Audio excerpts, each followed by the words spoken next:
Jane Eyre by Charlotte Bronte. Chapter 24. As I rose and dressed, I thought over what had happened and wondered if it were a dream. I could not be certain of the reality till I had seen Mr. Rochester again and heard him renew his words of love and promise. While arranging my hair, I looked at my face in the glass and felt it was no longer plain. There was hope in its aspect and life in its color, and my eyes seemed as if they had beheld the fount of fruition and borrowed beams from the lustrous ripple. I had often been unwilling to look at my master, because I feared he could not be pleased at my look, but I was sure I might lift my face to his now, and not cool his affection by its expression. I took a plain but clean and light summer dress from my drawer and put it on.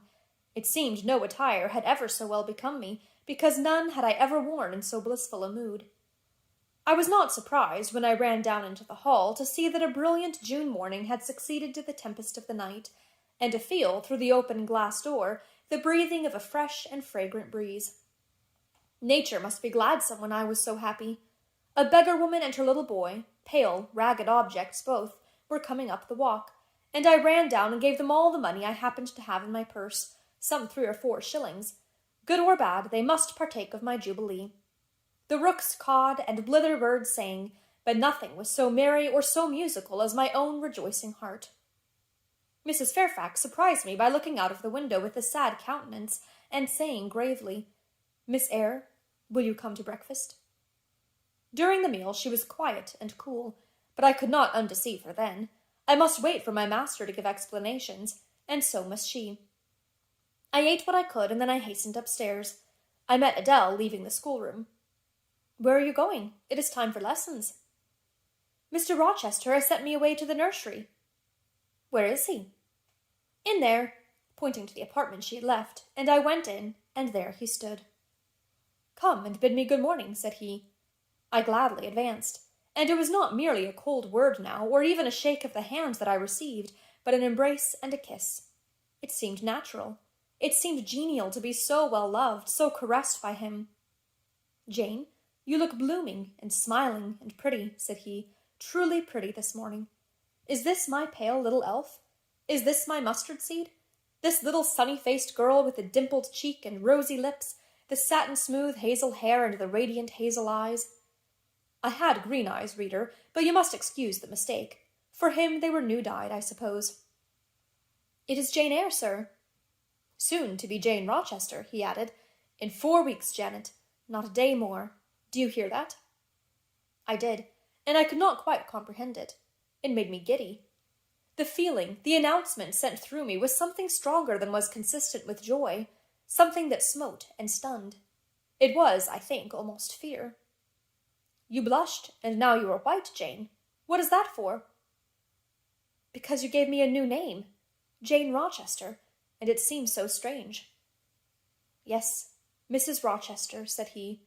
"Young Mrs. Rochester, Fairfax Rochester's girl bride." "It can never be, sir. It does not sound likely. Human beings never enjoy complete happiness in this world. I was not born for a different destiny to the rest of my species. To imagine such a lot befalling me is a fairy tale, a daydream, which I can and will realize. I shall begin today. This morning I wrote to my banker in London to send me certain jewels he has in his keeping, heirlooms for the ladies of Thornfield. In a day or 2 I hope to pour them into your lap, for every privilege, every attention shall be yours that I would accord a peer's daughter if about to marry her." "Oh, sir, never rain jewels. I don't like to hear them spoken of. Jewels for Jane Eyre sounds unnatural and strange. I would rather not have them." "I will myself put the diamond chain round your neck and the circlet on your forehead, which it will become, for nature at least has stamped her patent of nobility on this brow, Jane, and I will clasp the bracelets on these fine wrists, and load these fairy-like fingers with rings." "No, no, sir. Think of other subjects, and speak of other things, and in another strain. Don't address me as if I were a beauty. I am your plain Quakerish governess."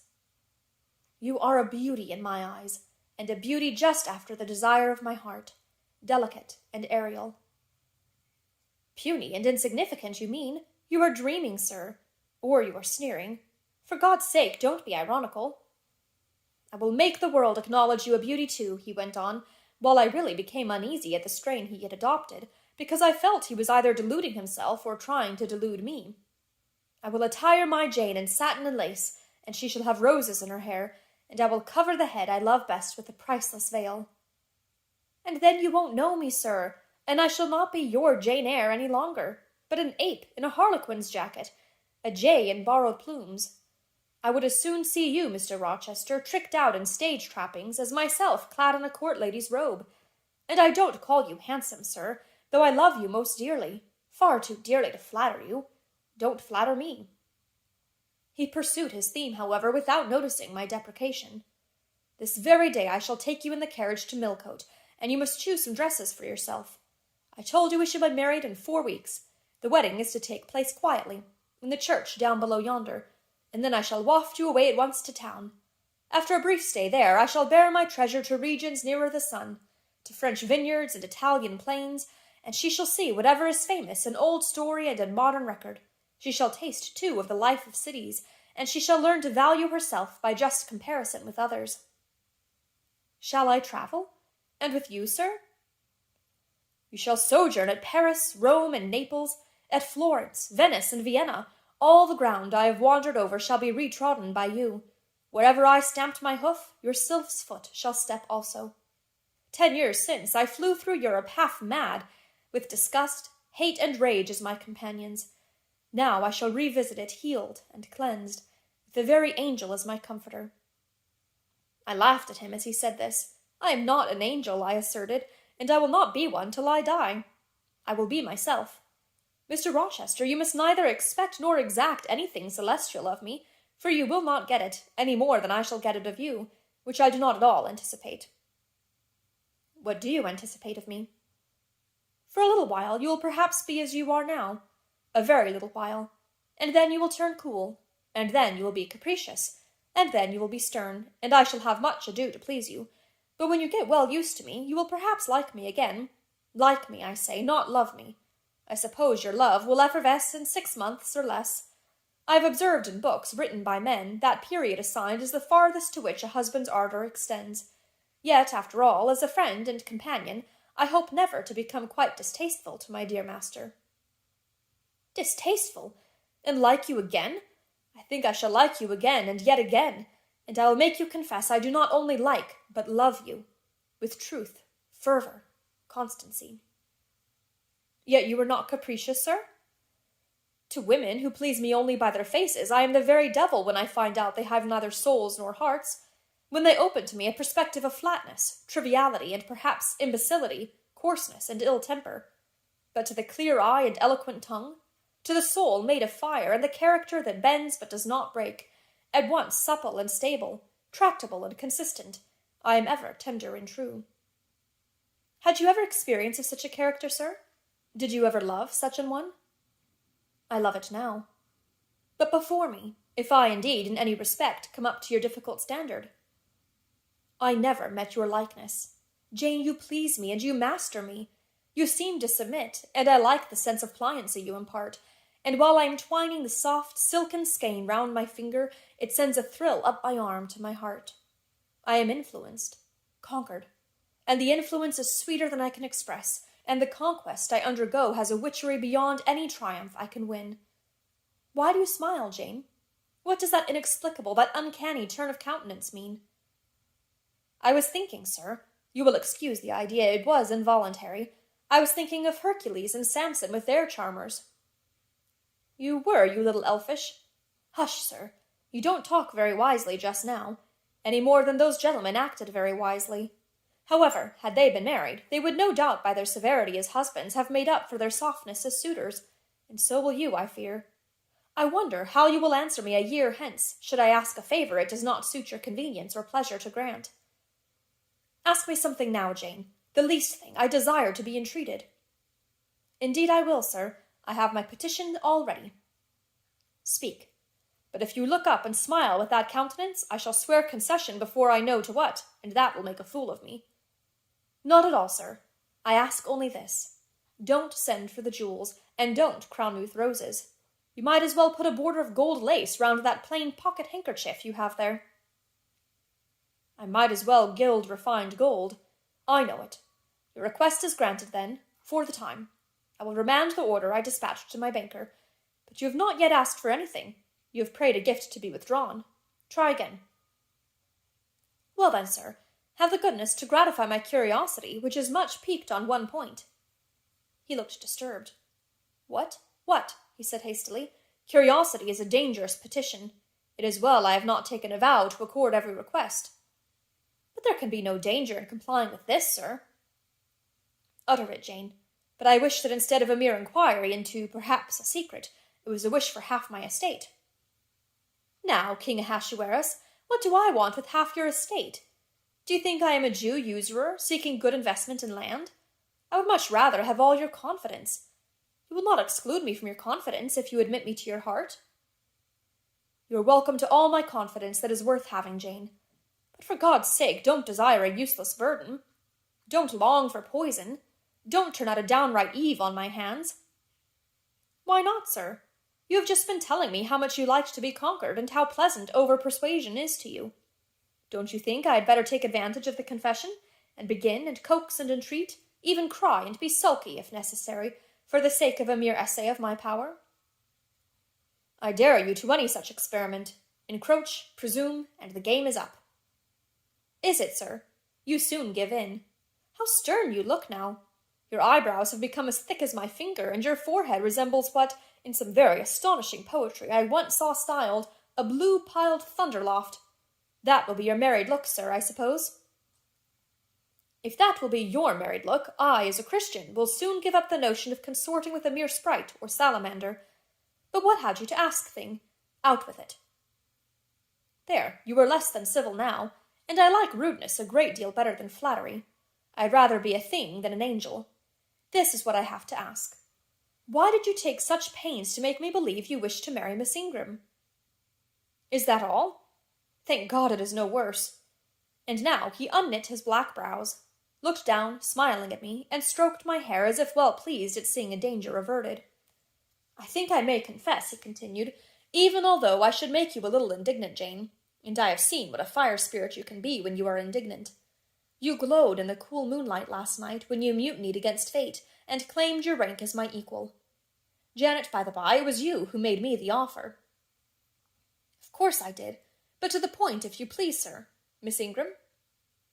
Well, I feigned courtship of Miss Ingram because I wished to render you as madly in love with me as I was with you, and I knew jealousy would be the best ally I could call in for the furtherance of that end.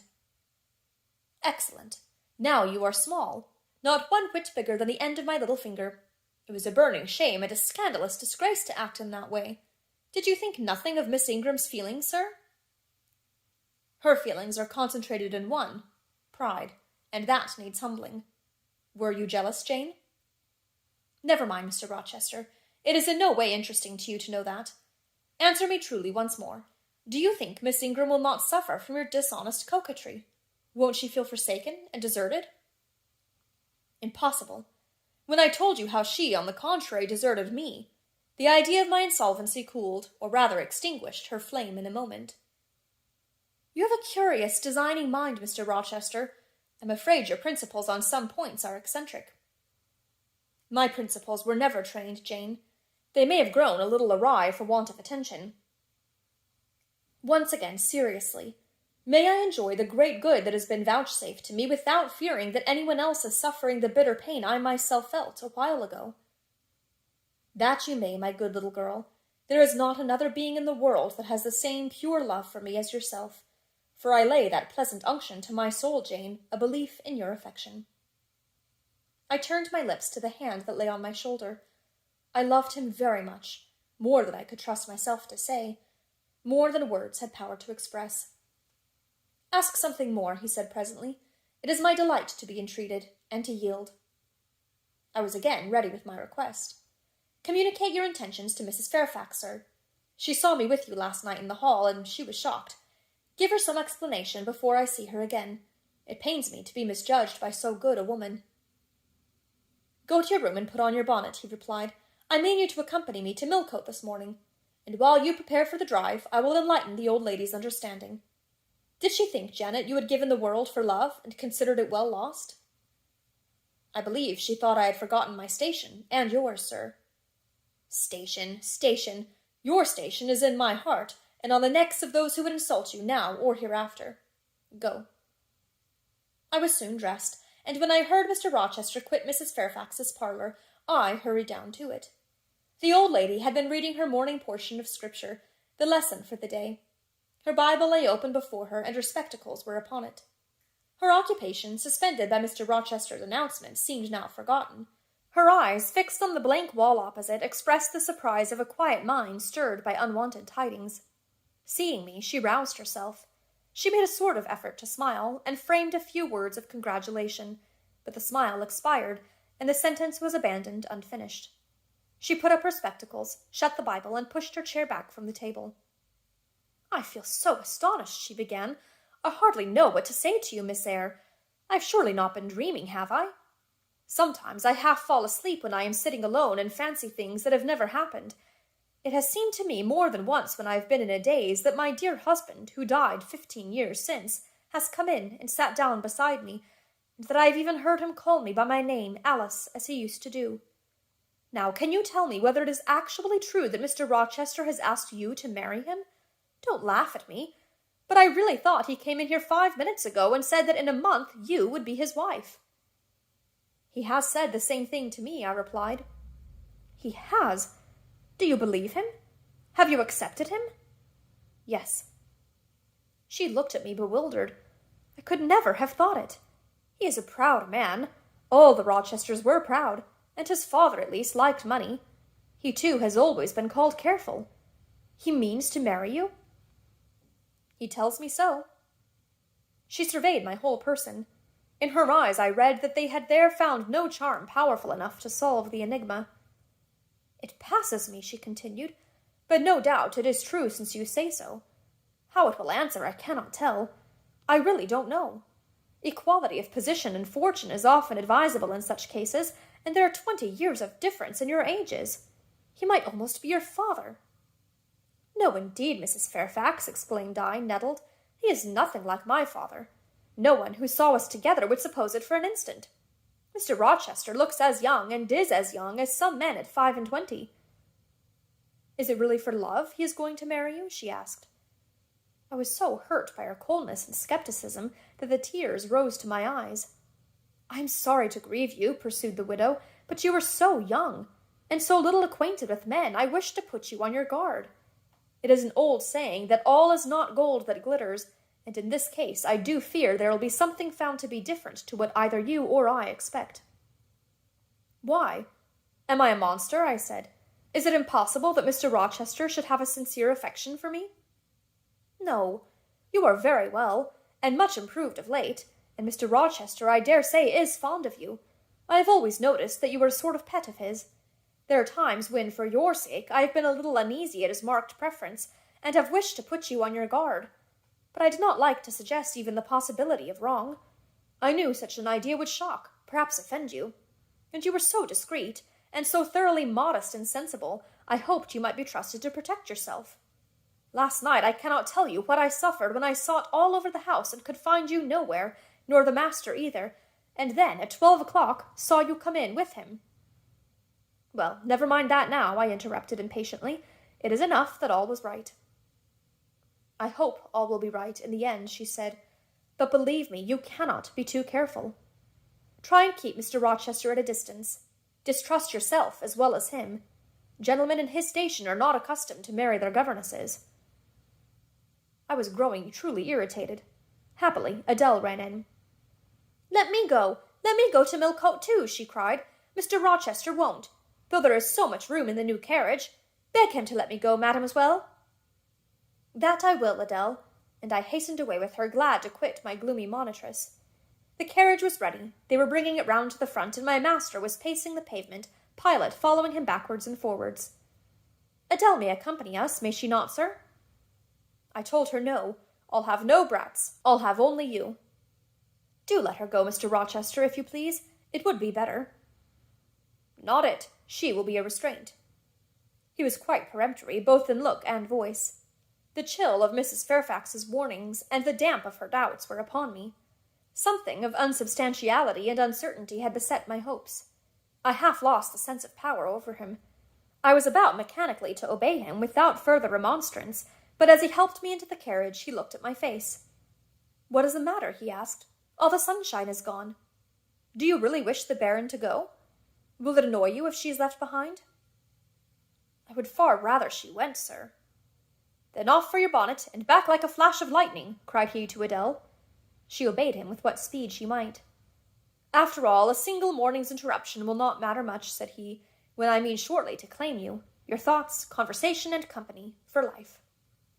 Adele, when lifted in, commenced kissing me, by way of expressing her gratitude for my intercession. She was instantly stowed away into a corner on the other side of him. She then peeped round to where I sat. So stern a neighbour was too restrictive to him in his present fractious mood, she dared whisper no observations, nor ask of him any information. "Let her come to me," I entreated. "She will perhaps trouble you, sir. There's plenty of room on this side." He handed her over as if she'd been a lapdog. "I'll send her to school yet," he said, but now he was smiling. Adele heard him and asked if she was to go to school, sans mademoiselle. "Yes," he replied, "absolutely sans mademoiselle, for I am to take mademoiselle to the moon, and there I shall seek a cave in one of the white valleys among the volcano tops, and mademoiselle shall live there with me, and only me." "She will have nothing to eat. You will starve her," observed Adele. "I shall gather manna for her morning and night. The plains and hillsides in the moon are bleached with manna, Adele." "She will want to warm herself. What will she do for a fire?" "Fire rises out of the lunar mountains. When she is cold, I'll carry her up to a peak, and lay her down on the edge of a crater."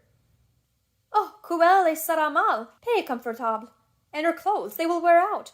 How can she get new ones?" Mr. Rochester professed to be puzzled. "Hem," said he. "What would you do, Adele? Cudgel your brains for an expedient. How would a white or a pink cloud answer for a gown, do you think? And one could cut a pretty enough scarf out of a rainbow." "She is far better as she is," concluded Adele, after musing some time. "Besides, she would get tired of living with only you in the moon. If I were mademoiselle, I would never consent to go with you." "She has consented. She has pledged her word." "But you can't get her there. There is no road to the moon. It is all air, and neither you nor she can fly." "Adele, look at that field." We were now outside Thornfield gates, and bowling lightly along the smooth road to Millcote, where the dust was well laid by the thunderstorm, and where the low hedges and lofty timber trees on each side glistened green and rain-refreshed. "In that field, Adele, I was walking late one evening about a fortnight since. The evening of the day you helped me to make hay in the orchard meadows, and, as I was tired with raking swaths, I sat down to rest me on a stile, and there I took out a little book and a pencil, and began to write about a misfortune that befell me long ago, and a wish I had for happy days to come.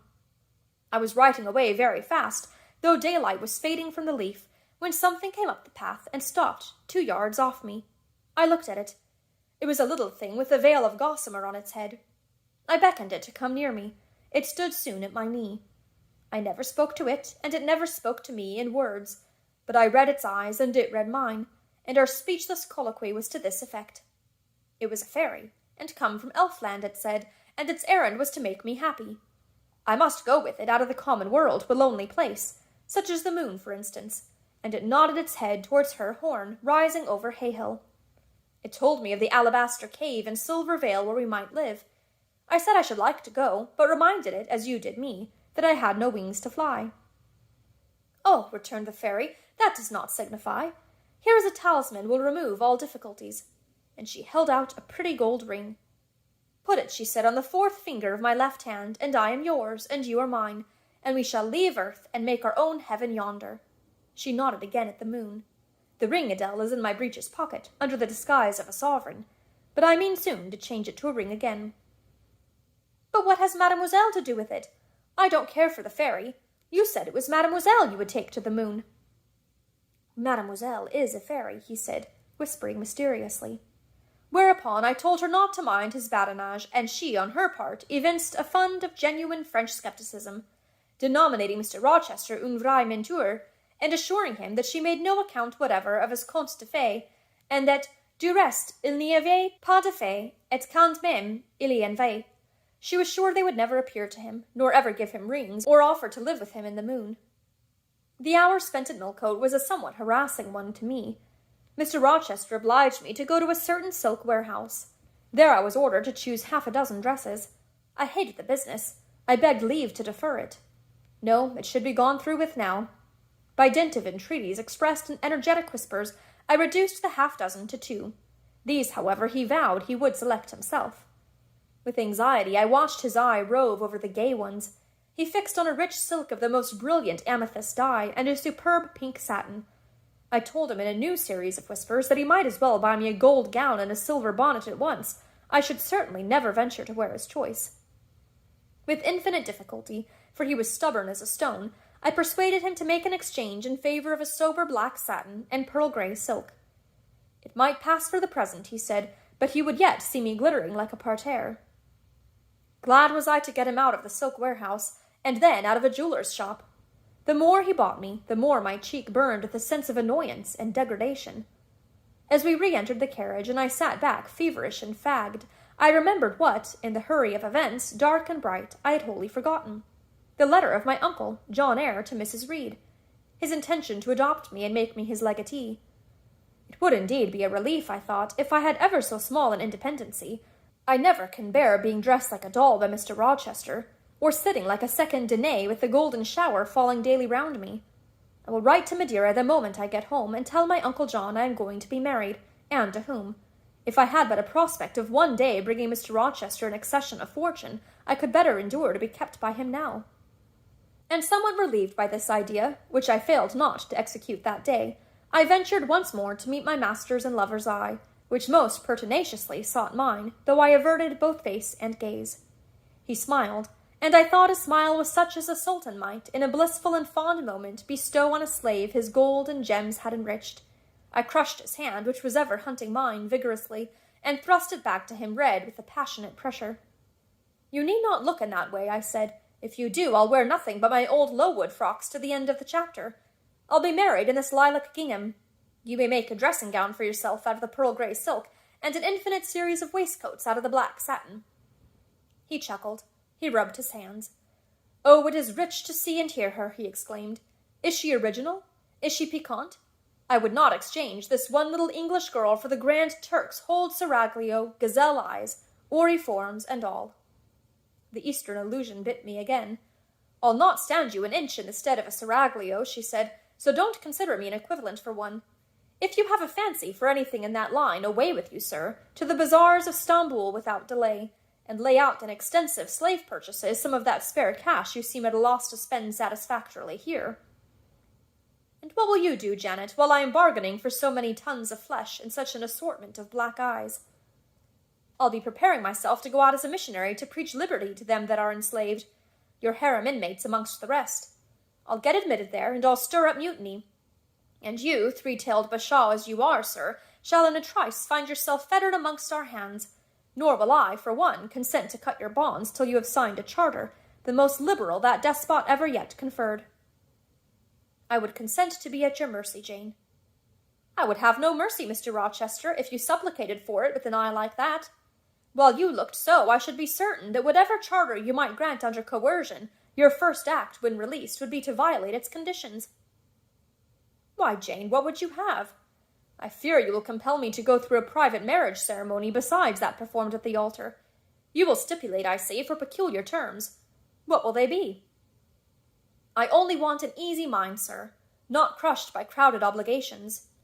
Do you remember what you said of Celine Varens? Of the diamonds, the cashmeres you gave her? I will not be your English Celine Varens.